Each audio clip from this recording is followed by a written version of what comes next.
NGT insertion. Assess the doctor's order. This is an invasive procedure. Assess the client's level of consciousness and level of the knowledge and understanding. Assess the availability and functionality of the needed material to lessen the time bound. Then next, check for the history of nasal surgery or deviated septum. Assess the patency of nares. Endorsing NGT can cause injury to the nares that previously gone surgery. Also, we need to put the NGT to the nares that have better patency. Next, we need to determine the presence of gag reflex. What is gag reflex? This is the contraction of the back of the throat triggered by an object touching the roof of the tongue, the back of your tongue, the area around your tonsil, or the back of your throat. When the patient has gag reflex, means the tube is on the trachea. Then next, assess the mental status to participate in the procedure. Why it is important? For example, our patient is comatose or half paralyzed. How can our patient participate in our procedure? Planning before inserting a nasogastric tube, determine the size of the tube to be inserted and whether the tube is to be attached to suction.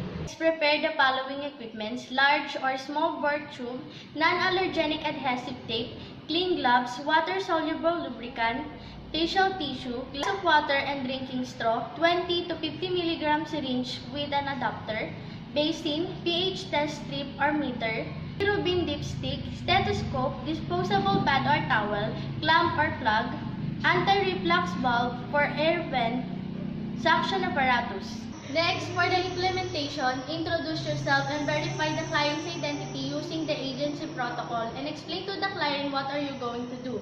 So, good morning, ma'am. My name is Cez Reyes, and for today, I will be your staff nurse. May I know your name and birthday?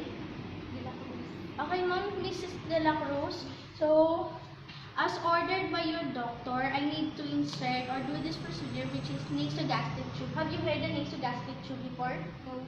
NGT tube will help you po without taking the medicine or taking food orally. I will insert the small tube, which is the nasogastric tube, inside your nose until it reaches to your stomach. So, you may feel a little bit discomfort while doing this procedure, but you can raise your hand like this and I will stop the procedure immediately. Do you have any question, ma'am? No? Okay, I will help you on a high power position.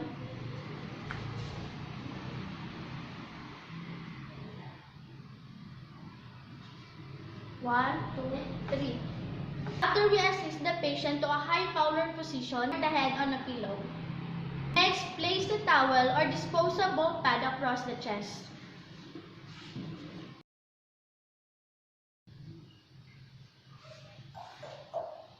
Next, perform hand hygiene and observe other infection control procedure.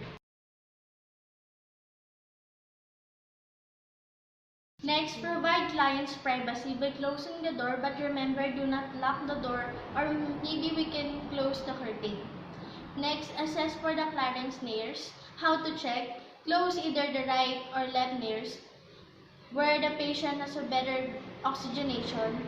That is the place or that is the site we are going to insert the nasogastric tube. Prepare the tube. Support the patient during the procedure. Next, determine how far to insert the tube.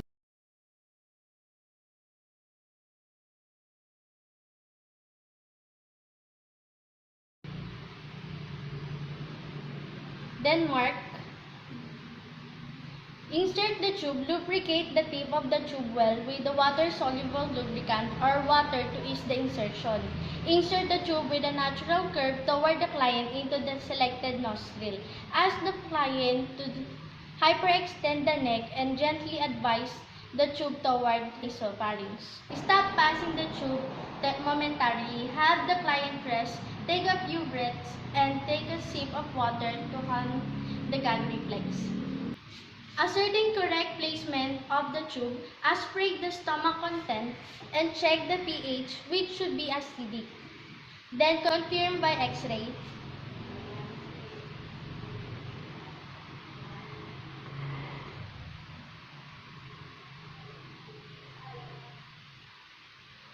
Then next, place a stethoscope over the client's epigastrium and inject 10 to 30 ml of air into the the tube while listening for the whoosing sound.